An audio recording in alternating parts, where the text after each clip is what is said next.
വയോമിത്ര. നമ്മുടെ വയോധികർ നമ്മുടെ അഭിമാനം.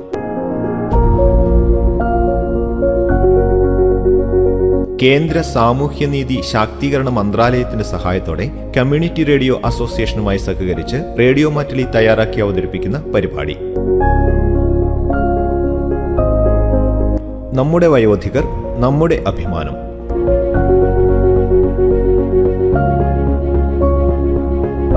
നിർവഹണം ജോബിഷ് ജോസ്.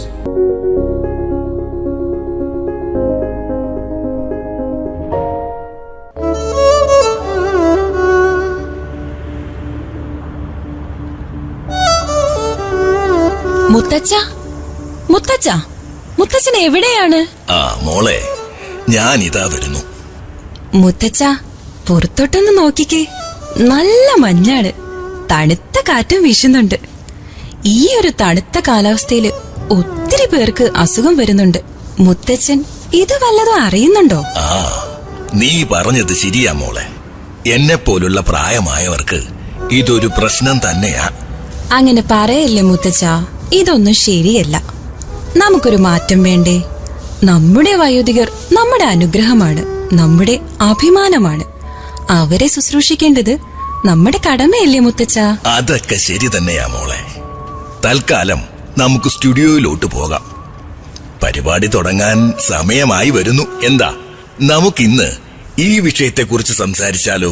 അയ്യോ, ഞാനത് മറന്നുപോയി മുത്തച്ഛ. 2 മിനിറ്റ്, ഞാൻ ഇതാ വരുന്നു. നീ മറന്നോ? അതാ ഇപ്പൊ നന്നായത്. ശ്രോതാക്കൾ നമ്മളുടെ പരിപാടി കേൾക്കാൻ ആകാംക്ഷയോടെ കാത്തിരിക്കുകയായിരിക്കും. മുത്തച്ഛ പോകല്ലേ, 2 മിനിറ്റ്.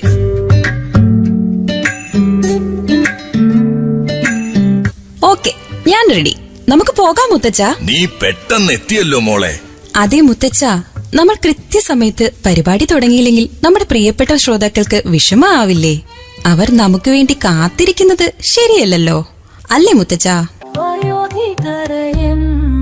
ആദരിച്ചിടണം, വഴിയിൽ വീടാതെ താങ്ങിടണം. കാലം പതുക്കെ എനിക്കും നിനക്കും പ്രായത്തിനാധിക്യം സമ്മാനിക്കും.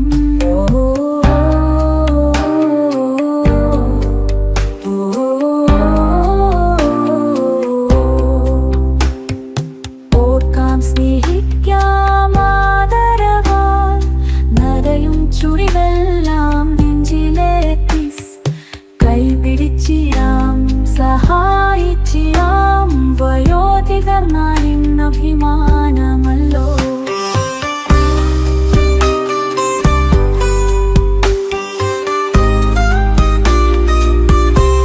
വയോധികരെ എന്നും ആദരിച്ചിടണം, വഴിയിൽ വീടാതെ താങ്ങിടണം.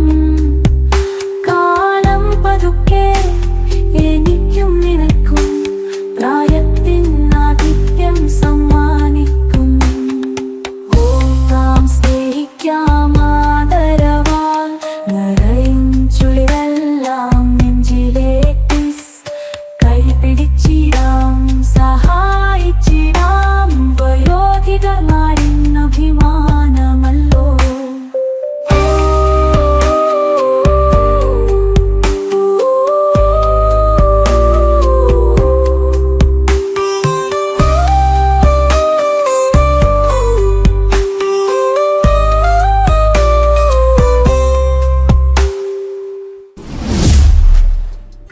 നമസ്കാരം ശ്രോതാക്കളെ, ഞാൻ നിങ്ങളുടെ ഭരതൻ മുത്തച്ഛൻ. ഞാൻ ലക്ഷ്മി, നിങ്ങളുടെ പ്രിയപ്പെട്ട കൊച്ചുമകൾ. നമ്മുടെ വയോധികർ നമ്മുടെ അഭിമാനം എന്ന നിങ്ങളുടെ പ്രിയപ്പെട്ട പരിപാടിയിലേക്ക് ഏവർക്കും സ്വാഗതം.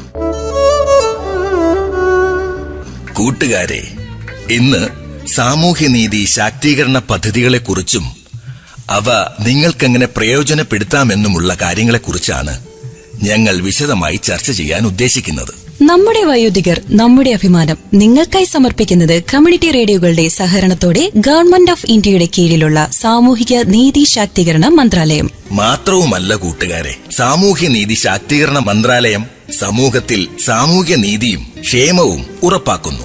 മന്ത്രാലയം തുടർച്ചയായി പുതിയ നയങ്ങളും പരിപാടികളും വ്യക്തികൾക്കും വൈകല്യമുള്ളവർക്കും പിന്നാക്ക വിഭാഗക്കാർക്കും മുതിർന്ന പൗരന്മാർ എന്നിവർക്കും സാമൂഹ്യനീതിയും സുരക്ഷയും പ്രോത്സാഹിപ്പിക്കുന്നു. മോളെ, നിനക്കൊരു കാര്യം കേൾക്കണോ? ഇന്നലെ ഞാൻ ഒരു മാന്യമായ വ്യക്തിയെ കണ്ടിരുന്നു. അദ്ദേഹത്തിന് നിന്നെക്കുറിച്ച് നല്ല മതിപ്പാണ്. ശരിക്കും? എന്നെക്കുറിച്ച് എന്താ മുത്തച്ഛ പറഞ്ഞത്? അദ്ദേഹം എന്നോട് പറയുകയാണ്, ഭരതേട്ടാ, നിങ്ങൾ എത്ര ഭാഗ്യമുള്ള ആളാണെന്ന്. എനിക്ക് നിങ്ങളോട് അസൂയ തോന്നുന്നെന്നും പറഞ്ഞു. ഞാൻ ചോദിച്ചു, എന്താണാവോ കാര്യം? അപ്പോൾ അദ്ദേഹം പറയുകയാ, സ്നേഹമുള്ളൊരു കൊച്ചുമോൾ ഉണ്ടല്ലോ താങ്കൾക്കെന്ന്. ഓ, ശരിക്കും മുത്തച്ഛ, നിങ്ങൾ എന്റെ പ്രിയപ്പെട്ട മുത്തച്ഛനാണ്. കൂടാതെ അദ്ദേഹം നമ്മുടെ പരിപാടികളെല്ലാം സ്ഥിരമായി കേൾക്കുന്നുണ്ടെന്ന്. നമ്മുടെ പരിപാടികളൊക്കെ അദ്ദേഹത്തിന് ഭയങ്കര ഇഷ്ടമാണെന്ന്. മതി മതി, എത്രയെന്ന് പറഞ്ഞാണ് മുത്തച്ഛൻ എന്നെ ഇങ്ങനെ പുകഴ്ത്തുന്നത്? തീർന്നില്ല മോളെ. ഒരു പദ്ധതിയെക്കുറിച്ച് അദ്ദേഹം അന്വേഷിച്ചു. അദ്ദേഹത്തിന് നടക്കാൻ കുറച്ച് ബുദ്ധിമുട്ടുണ്ട്. ഒരു വാക്കർ കിട്ടിയിരുന്നെങ്കിൽ നന്നായിരുന്നു എന്ന് അദ്ദേഹം പ്രകടിപ്പിച്ചു. അതിനായിട്ട് എന്തെങ്കിലും ഉപായം നിന്റെ അടുത്തുണ്ടോ? എന്റെ പക്കലല്ല മുത്തച്ഛ. അടൽ വയോ അഭ്യുദയ യോജനയിൽ തീർച്ചയായിട്ടും ഒരു ഉപായം ഉണ്ടാകും. നീ അതിനെക്കുറിച്ച് ഒന്ന് വിശദീകരിക്കാമോ? അടൽ വയോ യോജനയുടെ കീഴിൽ വയോശ്രീ യോജന എന്ന പദ്ധതിയിൽ ആവശ്യക്കാരായ മുതിർന്ന പൗരന്മാർക്ക്, അതായത് നടക്കാൻ കഴിയാത്തവർക്ക് ഊന്നുവടി, വോക്കർ, കേൾവിക്കുറവുള്ളവർക്ക് ശ്രവണ സഹായി, കാഴ്ചക്കുറവുള്ളവർക്ക് കണ്ണടകൾ, കൂടാതെ മറ്റു പല സൗകര്യങ്ങളും നൽകി വരുന്നുണ്ട്. കൊള്ളാം മോളെ, ശരിക്കും ഇതൊരു നല്ല പദ്ധതിയാണല്ലോ. അതേ മുത്തച്ഛ, എന്തെങ്കിലും പ്രശ്നമുണ്ടെങ്കിൽ 1 4 5 6 7 എന്ന മാന്ത്രിക നമ്പറിൽ വിളിക്കുക. അതെ അതെ, മാന്ത്രിക നമ്പർ തന്നെയാണ്. മോളെ, നിനക്കറിയാമോ, ഇന്നലെ ഞാൻ പരിചയപ്പെട്ട അദ്ദേഹം ഒറ്റയ്ക്കാണ് താമസം. അദ്ദേഹത്തിന്റെ മക്കള് അദ്ദേഹത്തെ ഉപേക്ഷിച്ചു പോയി. ഹലോ, ആരാണ്? സുഹിയാണ് ഭരതേട്ട. ഞാനാ സുഹിയ. സുഹിയൻ ബായ്, സുഖമാണോ? നിങ്ങളുടെ ശബ്ദം കേട്ടപ്പോ എനിക്ക് ഭയങ്കര സന്തോഷമായി. കുറെ നാളായല്ലോ വിളിച്ചിട്ട്. എന്തു പറയാനാ, മക്കളെല്ലാം വളർന്നു, ഒരുപാട് വളർന്നു പോയി. അല്ല, നിനക്കിതെന്തു പറ്റി? നിന്റെ ശബ്ദം വല്ലാതെ ഇരിക്കുന്നല്ലോ. എന്തു പറയാനാ, മക്കളൊക്കെ ഉത്സവ സമയങ്ങളിൽ മാത്രമേ എന്നെ ഓർക്കാറുള്ളൂ. ഞാൻ ഒറ്റയ്ക്കാണ്. വെറുതെ അങ്ങോട്ടും ഇങ്ങോട്ടും വീടിനുള്ളിലും പുറത്തുമൊക്കെ അലഞ്ഞു തിരിയുന്നു. പക്ഷേ നിന്റെ മക്കള് വിവേകമുള്ളവരായിരുന്നല്ലോ, അല്ലേ? അവർക്ക് വിവേകം കൂടിപ്പോയി. അവരുടെ അപ്പനെ അവർ മറന്നു. ഞാൻ എങ്ങനെ കഴിയുന്നു എന്ന് പോലും അവർ അന്വേഷിക്കാറില്ല. നീ അങ്ങനെ പറയാതെ, നിനക്ക് ഞാനുണ്ട്. നിങ്ങൾ ഭാഗ്യം ചെയ്തവരാണ് ഭരതേട്ട. നിങ്ങളുടെ കൊച്ചുമകൾ എത്ര നന്നായാണ് നിങ്ങളുടെ ഓരോ കാര്യങ്ങളും അന്വേഷിക്കുന്നത്. എനിക്കാണെങ്കിൽ അസുഖങ്ങളും പോരാത്തതിന് ഏകാന്തമായ ജീവിതവും. ഭരതേട്ട എപ്പോഴും ലക്ഷ്മിയോടൊപ്പം സന്തോഷവാനായിട്ടിരിക്കുക. ശരി, പറ, എന്താ നിന്റെ പ്രശ്നം? ഒരുപക്ഷെ ലക്ഷ്മിക്ക് നിന്നെ സഹായിക്കാൻ കഴിയുമായിരിക്കും. എന്തെങ്കിലും ഒരു പ്രതിവിധി അവളുടെ അടുത്ത് കാണും. അതെ അതെ, എന്നോട് പറയൂ സുഹിയ മുത്തച്ഛ, എന്താണ് മുത്തച്ഛനെ അലട്ടുന്ന പ്രശ്നം? മോളെ, മുതിർന്ന പൗരന്മാർക്കുള്ള കുറെ പദ്ധതികളെ കുറിച്ച് നീ പറയുന്നത് കേട്ടിരുന്നു. കൂടാതെ ഈ വൃദ്ധസദനങ്ങളിൽ ഞങ്ങളെപ്പോലുള്ളവർക്ക് കുറെ അധികം സൗകര്യങ്ങളുണ്ടെന്നും കേട്ടു. അതെ മോളെ ലക്ഷ്മി, നീ വിശദമായി വൃദ്ധസദനങ്ങളെക്കുറിച്ച് ഒന്ന് പറയ്. കുറെ പേർ എന്നോട് അതേക്കുറിച്ച് അന്വേഷിച്ചിരുന്നു. സുഹിയ മുത്തച്ഛ, വിഷമിക്കാതെ റേഡിയോ തുടർന്ന് കേൾക്കുക. ഞാൻ എല്ലാ പദ്ധതികളെക്കുറിച്ചും വിശദമായിട്ട് തന്നെ പറയാം. പ്രായമായ വ്യക്തികൾക്ക് അവരുടെ ദൈനംദിന ജീവിതത്തിൽ ആവശ്യമായ സൗകര്യങ്ങളും സേവനങ്ങളും നൽകുന്നുണ്ട്. കുടുംബവുമായി താമസിക്കാൻ കഴിയാത്തവർക്കും സഹായം ആവശ്യമുള്ളവർക്കും ഏകാന്തത അനുഭവിക്കുന്നവർക്കും മുതിർന്നവർക്കുമായി പ്രത്യേകം രൂപകൽപ്പന ചെയ്തവയാണ് വൃദ്ധസദനങ്ങൾ. അവിടെ അവർക്ക് സുരക്ഷിതത്വവും സുഖകരവുമായ അന്തരീക്ഷവും പിന്തുണയും ലഭിക്കുന്നു. ഇത് കേട്ടിട്ട് കൊള്ളാമെന്ന് തോന്നുന്നു. പക്ഷേ മുതിർന്നവർക്ക് ഇതെങ്ങനെ സഹായകമാകും? അവർക്ക് എന്തെല്ലാം സൗകര്യങ്ങളാണ് ലഭിക്കുക? അതായത് മുത്തച്ഛ, വൃദ്ധസദനങ്ങൾ പ്രായമായവരുടെ ആരോഗ്യം, സുരക്ഷ, ജീവിത നിലവാരം എന്നിവയിൽ ശ്രദ്ധ കേന്ദ്രീകരിക്കുന്നു. സുഖപ്രദമായ മുറികൾ, പോഷകസമൃദ്ധമായ ആഹാരം, ശുദ്ധജലം, ശുചിത്വം, പിന്നെ പതിവായിട്ടുള്ള ഹെൽത്ത് ചെക്കപ്പ്, കൃത്യമായ മരുന്നുകൾ നൽകുക, ഡോക്ടർമാരുടെയും നഴ്സുമാരുടെയും സേവനങ്ങളും അത്യാവശ്യ ഘട്ടങ്ങളിൽ ലഭിക്കുകയും ചെയ്യും. കൂടാതെ വിനോദങ്ങളിൽ ഏർപ്പെടുക, സംഗീതം, ഗെയിമുകൾ, യോഗ, ഉത്സവവേളകളിലും ജന്മദിനങ്ങളും ആഘോഷിക്കുക. കൂടാതെ മാനസിക പിന്തുണയ്ക്കായി കൗൺസിലിംഗും നടത്തുന്നു. മോളെ ലക്ഷ്മി, അപ്പോ സുരക്ഷയോ? അത് പിന്നെ പറയാനുണ്ടോ മുത്തച്ഛ? 24 മണിക്കൂറും CCTV ക്യാമറകൾ വഴിയുള്ള നിരീക്ഷണവും കൂടാതെ സുരക്ഷ ഉറപ്പാക്കാൻ പരിശീലനം ലഭിച്ച ജീവനക്കാരും അവിടെയുണ്ട്. പ്രാർത്ഥനയ്ക്കുള്ള സൗകര്യങ്ങളും മതപരമായ പ്രവർത്തനങ്ങളും കുളിക്കുന്നതിനും വസ്ത്രം മാറ്റുന്നതിനും വ്യക്തിപരമായ സഹായവും ഉണ്ട്. ലൈബ്രറിയും ഇന്റർനെറ്റ് സേവനവും ഡോക്ടറിന് ഗതാഗത സൗകര്യം ലഭ്യമാക്കുന്നു.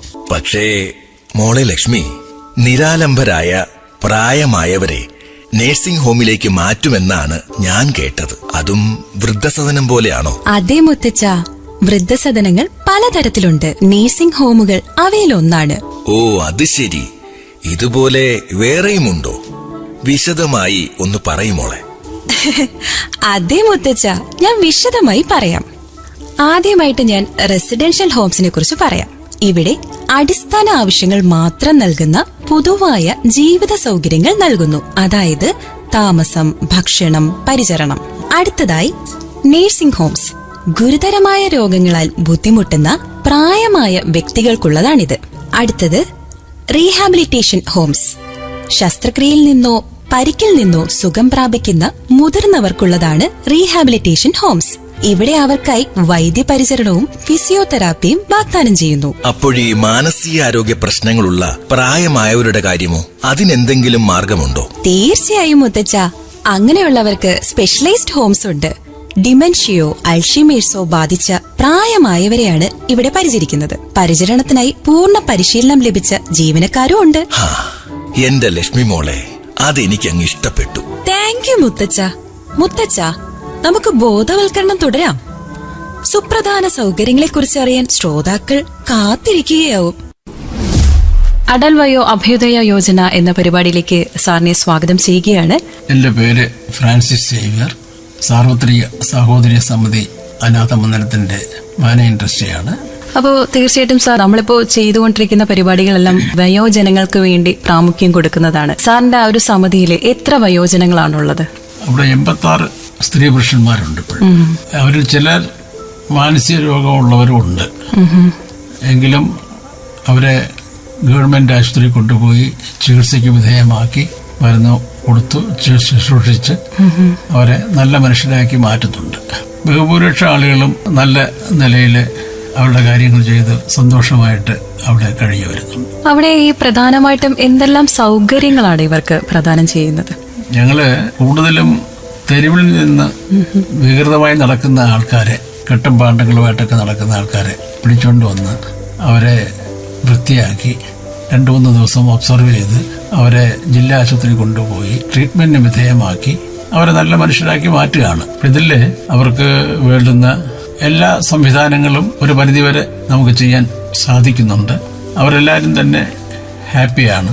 കാരണം തെരുവിൽ അവർക്ക് ഭക്ഷണവും ഒന്നുമില്ലാതെ വലഞ്ഞിരുന്ന്, കിടപ്പാടവും ഒന്നുമില്ലാതെ വലഞ്ഞിരുന്ന ആൾക്കാരെ ഇവിടെ കൊണ്ടുവന്ന് ചികിത്സയ്ക്ക് വിധേയമാക്കി അവരെ നന്നാക്കി എടുക്കുമ്പോഴേ അവരുടെ എല്ലാ നേരവും ഭക്ഷണവും കാര്യങ്ങളൊക്കെ ടൈമിന് കിട്ടുകയും മരുന്നുമൊക്കെ ടൈമിന് കിട്ടുകയൊക്കെ ചെയ്യുമ്പോഴേ അവരെല്ലാവരും ഹാപ്പി തന്നെയാണ്. പിന്നെ തെരുവിൽ കൂടെ നടന്ന് കഞ്ചാവും മറ്റു ലഹരി വസ്തുക്കളും ഒക്കെ ഉപയോഗിച്ച് ശീലിച്ചിട്ടുള്ളവർക്ക് അവർക്കത് കിട്ടാതെ വരുമ്പോഴുള്ള ഒരു ബുദ്ധിമുട്ട് ഉണ്ടാവും. എങ്കിലും അവരെല്ലാവരും ഹാപ്പി തന്നെയാണ്, സുഖമായിട്ട് അവർ ജീവിക്കുന്നുണ്ട്. വൃദ്ധസദനത്തിലേക്ക് വരുന്നവർക്ക് ഒരു പ്രൊസീജിയർ കാണുമല്ലോ സാർ, അത് എന്തൊക്കെയാണ്? അവിടെ നമ്മൾ ഇവരുടെ അഡ്രസ്സ് കളക്ട് ചെയ്യാൻ ശ്രമിക്കും.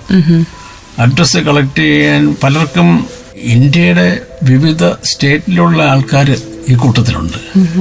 അപ്പോൾ ഭാഷയും എല്ലാം ഒരു പ്രശ്നങ്ങളാണ്. എങ്കിലും ഒരു ദൈവീക പദ്ധതിയായിട്ട് ഇത് നടത്തുന്നതുകൊണ്ട് അവരുമായിട്ട് ആശയവിനിമയം ചെയ്യാനൊക്കെ സാധിക്കുന്നുണ്ട്. എല്ലാ കാര്യങ്ങൾക്കും അങ്ങനൊരു ബുദ്ധിമുട്ട് ഇതുവരെ ഉണ്ടായിട്ടില്ല. അവരെ അഡ്രസ്സ് കണ്ടെത്തി അവരുടെ വീടുകളിൽ തിരിച്ചെത്തിക്കുക എന്നുള്ളതാണ് നമ്മുടെ മെയിൻ എയിം. അതിനുവേണ്ടിയാണ് നമ്മൾ ശ്രമിക്കുന്നത്. നഷ്ടപ്പെട്ടു പോയ ആളുകൾ, മാനസിക രോഗം മൂലം നഷ്ടപ്പെട്ടു പോയ ആളുകളാണ് ഈ തെരുവിൽ കൂടെ ഇങ്ങനെ നടക്കുന്നത്. പലർക്കും അറിഞ്ഞുകൂടാ. അതാണ് ഇന്നത്തെ ഒരു ബുദ്ധിമുട്ട്. ഈ തെരുവിൽ കൂടെ നടക്കുന്നവരെല്ലാവരും അവരുടെ കുഴപ്പം കൊണ്ടല്ലാതെ അവരുടെ ആ രോഗത്തിന്റെ ഭാഗമായിട്ടാണ് അവരങ്ങനെ നടക്കുന്നത്. അത് നമുക്ക് മനസ്സിലായതുകൊണ്ടാണ് ഇങ്ങനെയുള്ളവരെ എടുത്ത് സംരക്ഷിക്കാൻ ശ്രമിക്കുന്നത്. പിന്നെ ചിലരെ വീടുകളിൽ നോക്കാൻ ബുദ്ധിമുട്ടുള്ളവരെ എടുക്കണമെന്ന് പറയും. അല്ലെങ്കിൽ ജെന്യുവിനായിട്ടുള്ള ചില കേസുകളൊക്കെ നമ്മൾ എടുക്കുന്നുണ്ട്. അവരെ എല്ലാം നമ്മൾ സംരക്ഷിക്കുന്നുണ്ട്. നമുക്ക് ഇങ്ങനെ കിട്ടിയപ്പോൾ ലഹരി മരുന്ന് യൂസ് ചെയ്യുന്നവരുടെ കാര്യമൊക്കെ സാറ് പറഞ്ഞു. അവർക്കൊരു ബോധവൽക്കരണം കൊടുക്കാറുണ്ടോ? അവർക്ക് ബോധവൽക്കരണത്തിന് ഇടയ്ക്ക് ചില ക്ലാസ്സുകളൊക്കെ നടത്തുന്നുണ്ട്. പിന്നെ ഇതിന്റെ ബുദ്ധിമുട്ടുകളെ കുറിച്ച് പറഞ്ഞ് മനസ്സിലാക്കുന്നുണ്ട്.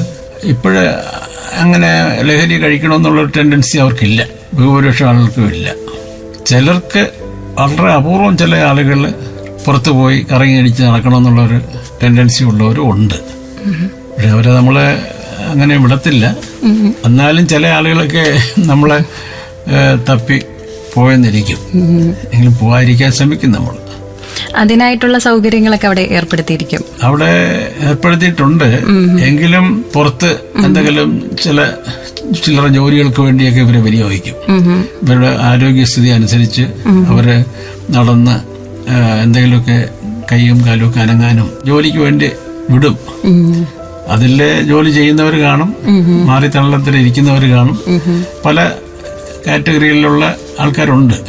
അതിൽ ചില ആളുകൾ നമ്മുടെ കണ്ണു വെട്ടിച്ച് പോയെന്നിരിക്കും. എങ്കിലും പോകാതിരിക്കാൻ നമ്മൾ ശ്രമിക്കും. അപ്പോൾ ഇങ്ങനെ ഒരു ആക്ടിവിറ്റീസ് ഒക്കെ സാറ് പറഞ്ഞു. അപ്പോൾ ഒരു ദിവസം ഈ ഒരു സമിതിയിൽ എന്തൊക്കെ ആക്ടിവിറ്റീസ് കൊടുക്കുമായിരിക്കും? കൂടുതലും തറ വൃത്തിയാക്കാനായിട്ടുള്ള സംവിധാനങ്ങള്, പോച്ച പറിച്ച് പിന്നെ കൃഷി കാര്യങ്ങൾ എന്തെങ്കിലുമൊക്കെ ചെയ്യിക്കാനായിട്ട് ശ്രമിക്കും. കാലി വളർത്തലുണ്ട്, അതിനുള്ള അധ്വാനം അവരുടെ ഉണ്ട്. എന്തെങ്കിലുമൊക്കെ ചെയ്യിക്കും. അങ്ങനെയാണ് അത്. പിന്നെ അതിലെ ചിലരൊക്കെ മാറി കുറച്ചേരം ഇരിക്കും. അത് അവരുടെ സ്വാതന്ത്ര്യത്തിന് നമ്മൾ വിടും. അല്ലാതെ അവരെ നിർബന്ധിച്ച് നമ്മൾ ചെയ്യിക്കത്തില്ല. അവർക്ക് ഉല്ലാസിതമായിട്ട് പോകാനും വരാനും അവിടെ നടക്കാനും എല്ലാം ഉള്ളൊരു സംവിധാനം നമ്മൾ ചെയ്തിട്ടുണ്ട്. നമ്മളിപ്പോ പല ദിക്കിൽ നിന്നാണ് ആളുകൾ വരുന്നത്. ഇവരെല്ലാം ഒരു ഏകോപിച്ച ഒരു സൗഹൃദ വലയത്തിൽ എങ്ങനെയാണ് എത്തിക്കുന്നത്?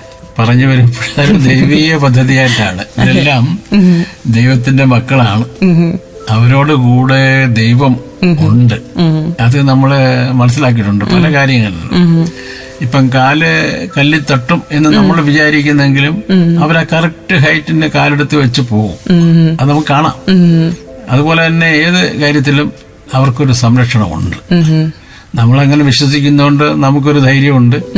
അവരങ്ങനെ മുമ്പോട്ട് പോകുന്നു.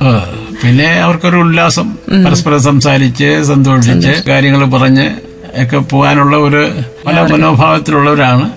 എങ്കിലും സൗഹാർദ്ദമായിട്ടും സന്തോഷമായിട്ടും പോകുന്നുണ്ട്.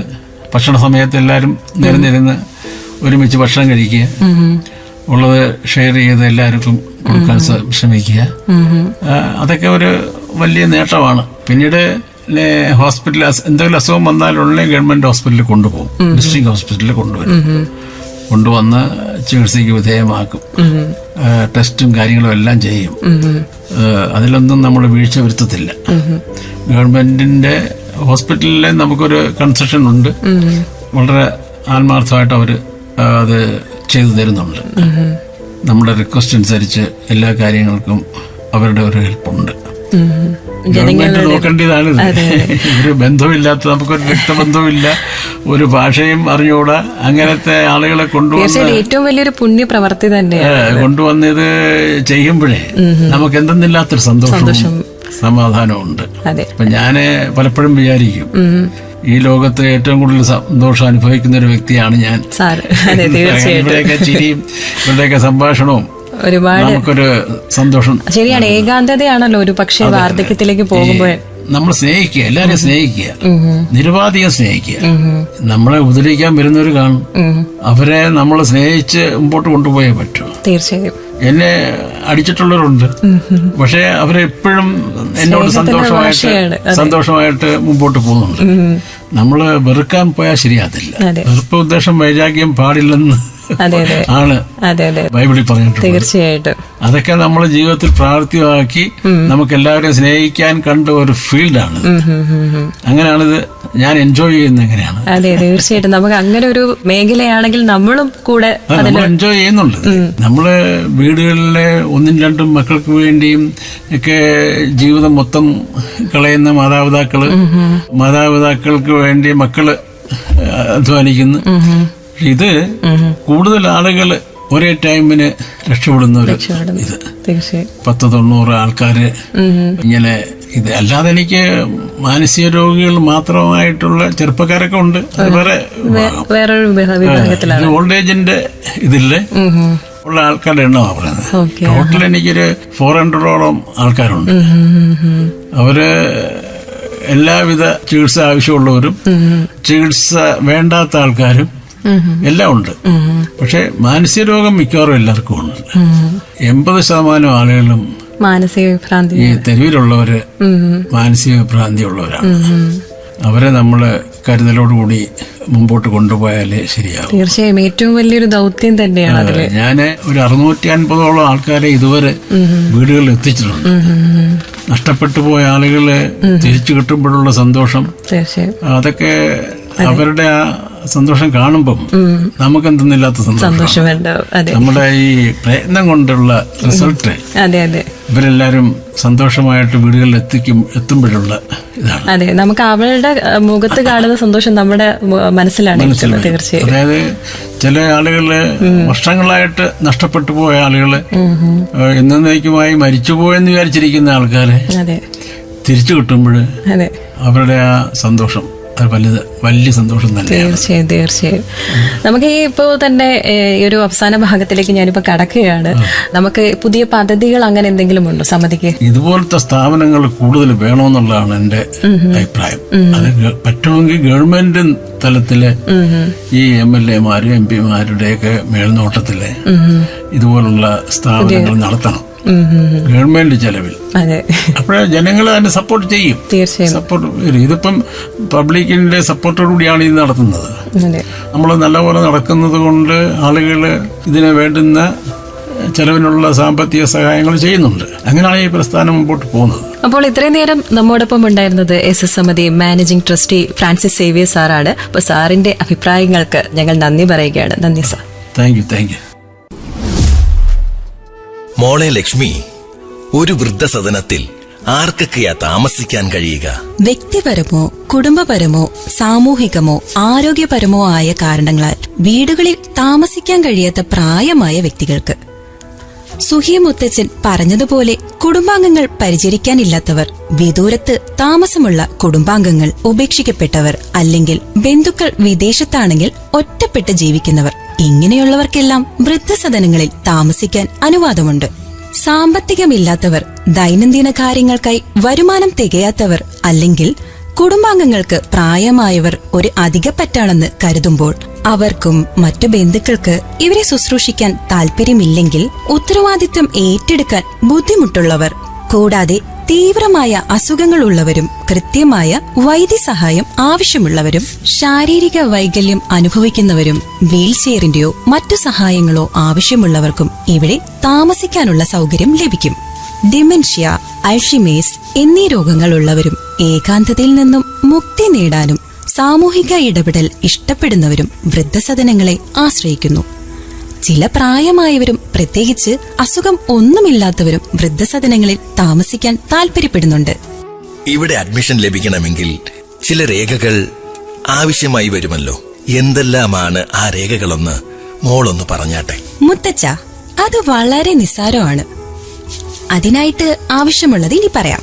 തിരിച്ചറിയൽ കാർഡ്, അതായത് Aadhaar, pan card, voter ID, passport അല്ലെങ്കിൽ ഡ്രൈവിംഗ് ലൈസൻസ് ഇവയിൽ ഏതെങ്കിലും, ജനന certificate, pension card, ration card ഇവയിൽ ഏതെങ്കിലും ഒന്നിൽ പ്രായം രേഖപ്പെടുത്തിയിട്ടുണ്ടെങ്കിൽ അതും, മെഡിക്കൽ സർട്ടിഫിക്കറ്റ്, ആരോഗ്യനില, തീവ്രമായ ഏതെങ്കിലും അസുഖമുണ്ടെങ്കിൽ അതിന്റെ വിശദമായ രേഖകൾ, അലർജിയോ മാനസിക ആരോഗ്യത്തിന്റെ ഒരു റിപ്പോർട്ട് ആവശ്യമെങ്കിൽ മാത്രം.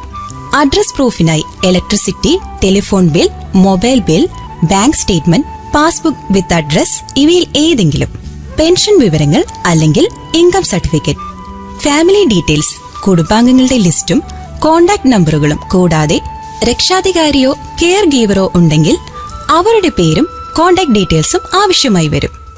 മുതിർന്ന വ്യക്തിയുടെ സമ്മതപത്രം, അവർക്ക് അവിടെ താമസിക്കാൻ താല്പര്യമുണ്ടെന്ന് വ്യക്തമാക്കുന്ന സമ്മതപത്രം. ഇതൊക്കെയാണ് വൃദ്ധസദനങ്ങളിൽ താമസിക്കാൻ ആഗ്രഹമുള്ളവർ കരുതേണ്ട രേഖകൾ. മുത്തച്ഛ, നമുക്കിനി പകൽ വീടിനെ കുറിച്ച് സ്വപ്ന രാജു മാഡം പറയുന്നത് കേൾക്കാം. ഡോക്ടർ ഉമാ മോഹൻദാസിന്റെ മനസ്സിൽ ഉദിച്ച ഒരു ആശയമാണ് ശ്രീനാരായണ വനിതാ സമിതി. അത് സ്ത്രീകളുടെ ഐക്യവും ശാക്തീകരണവും സമൂഹത്തിന് കെട്ടുറപ്പിന് സഹായമാകും എന്ന് മനസ്സിലാക്കി തന്റെ സുഹൃത്തായ ശ്രീമതി ഉഷാരാജനോടൊപ്പം ഇത് സ്റ്റാർട്ട് ചെയ്യാൻ തീരുമാനിച്ചു. അന്നേരം ഇത് സംഘടന കൊണ്ട് ശക്തരാവുക എന്ന ഗുരുവചനത്തിനെ ആസ്പദമാക്കി 1990 സെപ്റ്റംബർ 21 ഈ ശ്രീനാരായണ വനിതാ സമിതി രൂപം കൊണ്ടു. 45 മെമ്പേഴ്സായിട്ട് സ്റ്റാർട്ട് ചെയ്ത ഈ സമിതി ഇന്ന് ഏകദേശം 200ഓളം മെമ്പേഴ്സ് ഉണ്ട്. മെമ്പേഴ്സ് കൂടിയ പകൽ വീട് എന്നൊരു ആശയം രൂപീകരിക്കപ്പെടുകയും ചെയ്തു. 2008 തന്നെ പകൽ വീട് സ്റ്റാർട്ട് ചെയ്തു. 2010 അതിന്റെ ഫസ്റ്റ് ഫ്ലോർ പണികൾ പൂർത്തീകരിക്കുകയും അവിടെ Sreenarayana institute for speech and hearing എന്ന ഒരു ഇൻസ്റ്റിറ്റ്യൂട്ട് ഞങ്ങൾ അവിടെ സ്ഥാപിക്കുകയും ചെയ്തു. ആഘോഷം എന്ന് പറയുമ്പോൾ ഓണത്തിന് ഞങ്ങള് അതായത് ഏജ് ഒരു ബാറല്ല എന്നുള്ള രീതിയിലാണ് അവിടെ ആഘോഷങ്ങൾ നടത്തുന്നത്. അമ്മമാര് 70 വയസ്സ് മകളിലൊക്കെ ഉള്ള അമ്മമാര് ഞങ്ങളോടൊപ്പം തിരുവാതിര, പിന്നെ കോൽക്കളി, പാട്ട്, ഓണപ്പാട്ടുകൾ, ഡാൻസ്, സോളോ ഡാൻസുകള്, സോളോ സോങ്സ്, സ്കിറ്റുകൾ, പിന്നെ മാവേലിയായിട്ട് അമ്മമാര് തന്നെയാണ് ഇത് വരുന്നത്. പിന്നെ ഞങ്ങള് മക്കളും കൊച്ചുമക്കളും എല്ലാം ഇതിൽ ഇൻവോൾവ് ആയിരിക്കും. കൂടാതെ പകൽ വീട്ടിലെ അമ്മമാരും ഒക്കെ ആയിട്ട് ഇൻവോൾവ് ആയിട്ട് ഇതിന്റെ ഈ പ്രോഗ്രാംസിന് ചുക്കാൻ പിടിക്കുന്നത് അവിടുത്തെ ഞങ്ങളെ ഒരു സീനിയർ മെമ്പറായ ശ്രീമതി ശൈലജ രാജഗോപാലാണ്. അതുപോലെ തന്നെയാണ് ന്യൂ ഇയർ സെലിബ്രേഷൻ നടത്തിയ ഞങ്ങളെ ഗസ്റ്റ് TKM എഞ്ചിനീയറിംഗ് കോളേജിലെ പ്രൊഫസറായ റിട്ടയർഡ് പ്രൊഫസർ സീമ കെ നായരാണ്. ഈ സീമ കെ നായർ എന്ന് പറഞ്ഞാൽ ഞങ്ങളുടെ പകൽ വീട്ടിലെ ഒരു അമ്മയുടെ മകൾ കൂടിയായിരുന്നു. അമ്മ മരിച്ചുപോയി. ഈ കോവിഡ് സമയങ്ങളിലാണ് അമ്മ മരിച്ചുപോയത്. അന്നേരം ഈ കോവിഡ് സമയം വന്നപ്പോൾ ശരിക്കും ഈ പകൽ വീട്ടിൽ വന്നുകൊണ്ടിരുന്ന അമ്മമാർക്ക് ശരിക്കും ഒരു ഏകാന്തത അനുഭവപ്പെട്ട സമയമായിരുന്നു. ആ സമയങ്ങളിൽ ഞങ്ങൾ ഒരു 6-7 അമ്മമാര് മരിച്ചു. അത് ഞങ്ങൾക്ക് വലിയൊരു നഷ്ടമായിരുന്നു. അന്നേരം ക്രിസ്മസ് വരുമ്പോൾ ഞങ്ങൾ സാന്റാക്ലോസ്, അത് ഞങ്ങളെ മെമ്പർ തന്നെയായിരിക്കും, സാന്റാക്ലോസ് ക്രിസ്മസ് ഡാൻസുകള്, കരോൾ സോങ്സ്, സ്കിറ്റുകള് ഇതൊക്കെ വെച്ച് വളരെ ഗ്രാൻഡായിട്ട് അത് നടക്കും. കൂടാതെ ഞങ്ങൾ ഇൻഡിപെൻഡൻസ് ഡേയുടെ അന്ന് ശ്രീശീല കുട്ടികളുടെ സാന്നിധ്യത്തിൽ പ്രസിഡന്റ് ഫ്ലാഗ് ഹോസ്റ്റ് ചെയ്യുക, അവർക്ക് സ്വീറ്റ്സ് വിതരണം ചെയ്യുകയൊക്കെ ചെയ്യും. പിന്നെ അമ്മമാർക്കായിട്ട് independence day quiz, sports, games തുടങ്ങിയവയൊക്കെ ഞങ്ങൾ ഈ വർഷത്തിന്റെ പ്രത്യേകതയായിരുന്നത്. ഈ സ്പോർട്സും ഗെയിംസും ഒക്കെ അങ്ങനെ ഇതെല്ലാം നടത്തും. കൂടാതെ ഞങ്ങള് മെഡിക്കൽ ക്യാമ്പ് എന്ന് പറയുന്നത് ഞങ്ങളെ ഒരു ഉദ്ദേശ ലക്ഷ്യമാണ്. അതിന്റെ പ്രത്യേകത എന്ന് പറഞ്ഞാൽ നമ്മൾ ലൈഫ് സ്റ്റൈൽ ഡിസീസിനെ കുറിച്ചും പിന്നെ ന്യൂട്രീഷ്യസ് ഫുഡും ഡയറ്റും ഇതിനെ കുറിച്ചൊക്കെയാണ്. കൂടാതെ ഒരു ഫിറ്റ്നസ് സെന്ററും സ്റ്റാർട്ട് ചെയ്യാനുള്ള തയ്യാറെടുപ്പിലാണ് ഞങ്ങൾ. പിന്നെ വിമൻസ് ഡേ ഗ്രാൻഡ് ആയിട്ടാണ് എല്ലാ വർഷവും നടത്തുന്നത്. മറ്റുള്ള കൊല്ലം ജില്ലയിലുള്ള മറ്റുള്ള കോളേജുകളിൽ നിന്ന് വിദ്യാർത്ഥിനികളെ വിളിച്ചുകൊണ്ട് വന്ന് അവർക്കൊരു സെമിനാറും ഒരു ഇന്ററാക്ഷൻ സെക്ഷനും, അതായത് കൊല്ലത്തുള്ള നല്ല പ്രഭാഷകരെ കൊണ്ട് ഞങ്ങൾ നടത്തിക്കുകയും ഒക്കെ ക്ലാസ്സുകൾ നടത്തുക, സെമിനാർ, ടോക്ക്, ഇന്ററാക്ഷൻ സെക്ഷൻസ് എല്ലാം നടത്തുന്നുണ്ട്. ഇതാണ് ഞങ്ങളുടെ അടുത്ത മാസത്തെ പരിപാടികൾ. അതായത് ഞങ്ങൾ ഈ അമ്മമാരെ ഒരു ആഘോഷത്തിൽ നിന്ന് ഒന്നിന്നും മാറ്റി നിർത്താറില്ല. ഈ വർഷം ഞങ്ങൾ ടൂർ പോയപ്പോ, ടൂർ എന്ന് പറഞ്ഞാൽ 1 ഡേ ടൂറാണ് പോകുന്നത്. പോയപ്പം തന്നെ ഈ അമ്മമാരെയും കൂടെ കൂട്ടിയാണ് പോയത്. അതായത് നമ്മുടെ പകൽ വീട്ടിൽ ഇപ്പോ എത്ര അമ്മമാരുണ്ട്? ഞങ്ങൾക്ക് ഏകദേശം 20 അമ്മമാരും കൂടാതെ ഞങ്ങളുടെ സമിതിയിലെ തന്നെ പ്രായമായ അമ്മമാരും അവിടെ വരുന്നുണ്ട്. അതുകൊണ്ട് ഒരു ദിവസം എങ്ങനെ പോയാലും ഒരു 30 പേരൊക്കെ പകൽ വീട്ടിൽ കാണും. അവര് രാവിലെ ഒരു 9:30 മണിയൊക്കെ ആകുമ്പോൾ എത്തും. ഞങ്ങൾക്ക് സ്വന്തമായിട്ട് വാഹനമുണ്ട്. അങ്ങനെ അത് വേണോ എന്നുള്ളവർക്ക് അവരെ വിളിച്ചോണ്ട് വന്ന് തിരിച്ചു കൊണ്ടാക്കുകയും ചെയ്യും. ഉച്ചയ്ക്ക് പോകേണ്ടവർക്ക് ഉച്ചയ്ക്ക് കൊണ്ടാക്കുകയും ചെയ്യും. രാവിലെ വരുമ്പോൾ ഈ പകൽ വീട്ടിലോട്ട് ഈ അമ്മമാര് വന്നു കയറുമ്പോൾ ഞങ്ങളുടെ ഭാരവാഹികൾ, ചെയർപേഴ്സൺ ഉണ്ട്, ഇവരും ഞങ്ങൾ മറ്റു മെമ്പേഴ്സും ചേർന്ന് സ്വീകരിച്ച് ഇവരെ കൊണ്ടുവന്ന് അവര് ഒന്ന് റിലാക്സ് ചെയ്തതിനു ശേഷം ആദ്യം ഞങ്ങൾക്ക് ദേവദശകം ചൊല്ലും. കൂടാതെ അവിടെ എല്ലാ മതത്തിൽപ്പെട്ട അല്ലെങ്കിൽ ജാതി ഭേദമന്യേ ആണ് അവിടെ അഡ്മിഷൻ കൊടുക്കുന്നത്. അത് കഴിഞ്ഞിട്ട് ഞങ്ങൾ ഒരു യോഗ ട്രെയിനറുണ്ട്, ഇവർക്കായിട്ട് ഒരു യോഗ ട്രെയിനറും ഒരു കോർഡിനേറ്ററും യോഗ ട്രെയിനറുമായിട്ടുള്ളൊരു ലേഡി ഉണ്ട്. അവർ യോഗ ചെയ്യിക്കും. അരമണിക്കൂറിന് ശേഷം ഒരു 10:30 ആകുമ്പോഴത്തേക്ക് ഇവരെ റിലാക്സ് ചെയ്യിക്കും. അതായത് ആ സമയങ്ങളിൽ സ്നാക്സും ടീയും നൽകും. ഞങ്ങൾ മെമ്പേഴ്സ് തന്നെ വീടുകളിൽ നിന്ന് തയ്യാറാക്കി കൊണ്ടുവരുന്ന ഒരു സ്നാക്ക് ആയിരിക്കും ഇവർക്ക് കൊടുക്കുന്നത്. അതിനുശേഷം ഈ അമ്മമാരെ ഒരു ലോകമാണ് അവിടെ. അതിന്റെ കൂട്ടത്തിൽ തന്നെ ഇവർക്ക് ഓർമ്മശക്തി ഡെവലപ്പ് ചെയ്യാനുള്ള എക്സസൈസുകൾ, ഈ പ്രായമാകുമ്പോൾ കൈയൊക്കെ വരച്ചിട്ട് എഴുതാനൊരു വരും, അത് മാറ്റാനായിട്ട് ചെറിയ രീതിയിൽ ഇവരെ എഴുതിക്കുക. അത് റൈറ്റ് ഹാൻഡ് കൊണ്ടും ലെഫ്റ്റ് ഹാൻഡും കൊണ്ട് എഴുതിക്കുക. പിന്നെ കുറെ വേർഡ്സ് ഉണ്ടാക്കിയെടുക്കുക. പിന്നെ എനിക്ക് തോന്നുന്നു ഒരു വാക്കുകളൊക്കെ കൊടുത്താൽ ഇവർ അതിൽ നിന്നൊരു 10-60 വേർഡ്സ് ഒക്കെ ഇപ്പൊ ഉണ്ടാക്കും. ഞങ്ങളൊക്കെ വല്ലപ്പോഴും ചെന്നിരിക്കുമ്പോൾ ഞങ്ങൾക്ക് 20 പറ്റും. പക്ഷെ ഈ പ്രായമായ അമ്മമാരൊക്കെ 60 വേർഡ്സ് വരെ, അത് ഇവരിലുണ്ടാവുന്ന ഇമ്പ്രൂവ്മെന്റ് ആണ്. പിന്നെ ഈ സമപ്രായക്കാരുമായിട്ടുള്ള ഒരു കോണ്ടാക്ട്, പിന്നെ പാട്ട് പഠിപ്പിക്കും, പാട്ട് പാടും ഇവര്. പിന്നെ ഇവരെ ഓർമ്മശക്തി എത്രത്തോളം ഉണ്ട് എന്നുള്ള ഇതിനു വേണ്ടി ഇവരെ പഴയ കാല കാര്യങ്ങളൊക്കെ ചോദിക്കും. വളരെ ഉത്സാഹത്തോടുകൂടി ഓർത്തെടുത്ത് ഇവരിതെല്ലാം പറയാറുണ്ട്. പിന്നെ അന്താക്ഷരി കളിക്കും. പിന്നെ ചെറിയ സ്പോർട്സ് ഗെയിംസ് ഇതൊക്കെ അവിടെ നടത്തും. അങ്ങനെ എന്തുകൊണ്ടും ഇവർക്കൊരു എൻജോയബിൾ ടൈമാണത്. ഉച്ചയാകുമ്പോൾ ഫുഡ് എന്ന് പറഞ്ഞാലും വെജിറ്റേറിയൻ ഫുഡ് മീൽസ് ആണ് കൊടുക്കുന്നത്. ഞങ്ങളുടേതായ ഒരു കുക്കുണ്ട്. ഇവരെല്ലാ ഇഷ്ടങ്ങളും അറിഞ്ഞ് വളരെ ന്യൂട്രീഷ്യസ് ആയിട്ടുള്ള ഒരു ഫുഡാണ് നൽകുന്നത്. പിന്നെ എല്ലാ വെള്ളിയാഴ്ച ദിവസം ഈ അമ്മമാരെ ഇഷ്ടത്തിനൊത്ത്, അതായത് ഓരോ ആഴ്ചയും മാറി ഓരോ അമ്മമാരെ ഇഷ്ടത്തിനൊത്തുള്ള ഫുഡുകൾ കൊടുക്കും. ഉച്ച കഴിഞ്ഞ് ഇവർക്ക് വേണമെങ്കിൽ ഒരു ചെറിയ ഉച്ചമയക്കം നടത്താം, വേണ്ടാത്തവർക്ക് പോവാം, സമയത്ത് പോവാം. അല്ലെങ്കിൽ വൈകിട്ട് 3:30 ആകുമ്പോൾ ഞങ്ങൾ മുകളിൽ വിമൻ എംപവർമെന്റിന്റെ കുറച്ച് കാര്യങ്ങളുണ്ട്. ഇവർക്ക് അവിടെ ചെന്ന് അതിന്റെ ക്ലാസ്സുകളിൽ അറ്റൻഡ് ചെയ്യാം. അതിനുശേഷം 3:30 ആകുമ്പോൾ വന്ന് വിളിച്ചോണ്ട് പോകുന്നവരുണ്ട്, അല്ലെങ്കിൽ നമ്മൾ കൊണ്ടുവന്ന് ആക്കുകയും ചെയ്യും. കൊച്ചുമക്കളൊക്കെ സ്കൂളിൽ പോകുന്നതിന്റെ ഉത്സാഹത്തിലാണ് ഇവര് രാവിലെ ഇവിടെ ഇറങ്ങി വരുന്നതെന്നാണ് പറയുന്നത്. കൂടാതെ ഈ അമ്മമാർക്ക് ഞങ്ങള് 3 മാസത്തിലൊരിക്കൽ ഒരു ഔട്ടിങ് കൊടുക്കും. ഹോട്ടൽ ഇവരെ അതുവരെയുള്ള ബർത്ത്ഡേകള് എല്ലാ അമ്മമാരെയും കൂടെ ഒന്നിച്ച് 3 മാസത്തിലൊരിക്കൽ നല്ലൊരു ഹോട്ടലിൽ കൊണ്ടുപോയി ഇവരെ ആഘോഷിക്കാറുണ്ട്. അല്ലാണ്ട് ഞങ്ങൾ സെപ്പറേറ്റ് ആയിട്ട് അന്നൊന്ന് ആഘോഷിക്കാറ്, മറ്റേത് ഗ്രാൻഡ് ആയിട്ട് ഈ ഞങ്ങളെ മെമ്പേഴ്സ് എല്ലാരും കൂടെ ആഘോഷിക്കാറുണ്ട്. പിന്നെ ഇവർക്ക് ചെറിയ ചെറിയ ചില ആഗ്രഹങ്ങളുണ്ട്, ചില സിനിമകൾ കാണും. പിന്നെ ഞങ്ങൾക്ക് അവിടെ കുറച്ച് സ്ഥലങ്ങളിൽ പോകണം, എക്സിബിഷൻ കാണാൻ പോകണം. ഇവിടെയൊക്കെ ഇവര് മക്കൾ പെർമിഷൻ കൊണ്ട് അത് ചെയ്യും. പിന്നെ ഞങ്ങള് ഇതിന് 1 ഡേ ടൂർ പോകുമ്പോ ഇവർക്ക് ഇഷ്ടമാണെങ്കിൽ ഞങ്ങൾ കൂടെ വരാം. എന്റെ ദൈവമേ, അങ്ങയുടെ വഴികൾ എത്ര നിഗൂഢമാണ്. ഒരിടത്ത് സൂര്യപ്രകാശവും മറ്റൊരിടത്ത് തണലും. നമ്മുടെ സർക്കാർ വയോജനങ്ങൾക്കായി എന്തെല്ലാം സൗകര്യങ്ങളാണ് നൽകിയിരിക്കുന്നത്. എല്ലാ സംസ്ഥാനങ്ങളിലും വൃദ്ധസദനങ്ങൾ സ്ഥാപിച്ചിരിക്കുന്നു. മുത്തച്ഛൻ അറിയോ, 2024-25 യൂണിയൻ ബഡ്ജറ്റിൽ സർക്കാർ കോടിക്കണക്കിന് രൂപയാണ് നിശ്ചയിച്ചിരിക്കുന്നത്.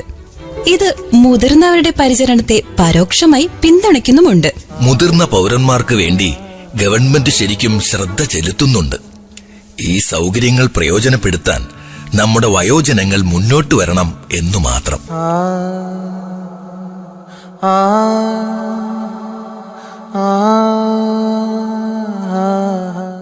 നമ്മുടെ വയോധികർ നമ്മുടെ അഭിമാനം. എപ്പിസോഡ് 13 വൃദ്ധസദനങ്ങൾ ഇവിടെ പൂർണ്ണമാകുന്നു. സുഹൃത്തുക്കളെ, അടൽ വയോ അഭ്യുദയ യോജന വെറുമൊരു പദ്ധതി മാത്രമല്ല, എന്റെ മുത്തച്ഛനെ പോലെയുള്ള പ്രായമായവർക്ക് സംതൃപ്തിയോടെ ജീവിതം നയിക്കാനുള്ള ഒരു അവസരം കൂടിയാണ്. പ്രായമായ ആർക്കെങ്കിലും സഹായമോ വിവരങ്ങളോ ലഭിക്കണമെങ്കിൽ national help line number 145667 dial ചെയ്യുക.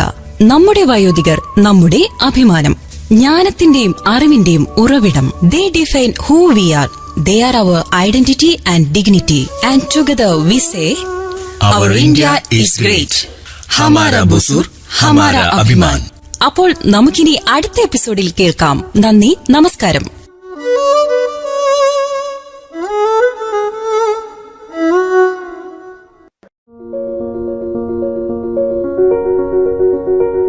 വയോമിത്ര.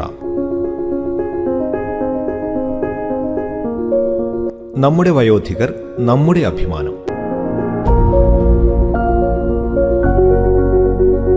കേന്ദ്ര സാമൂഹ്യനീതി ശാക്തീകരണ മന്ത്രാലയത്തിന്റെ സഹായത്തോടെ കമ്മ്യൂണിറ്റി റേഡിയോ അസോസിയേഷനുമായി സഹകരിച്ച് റേഡിയോ മാറ്റലി തയ്യാറാക്കി അവതരിപ്പിക്കുന്ന പരിപാടി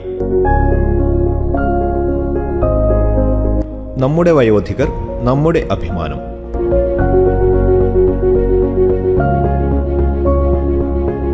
നിർവഹണം ജോബിഷ് ജോസ്.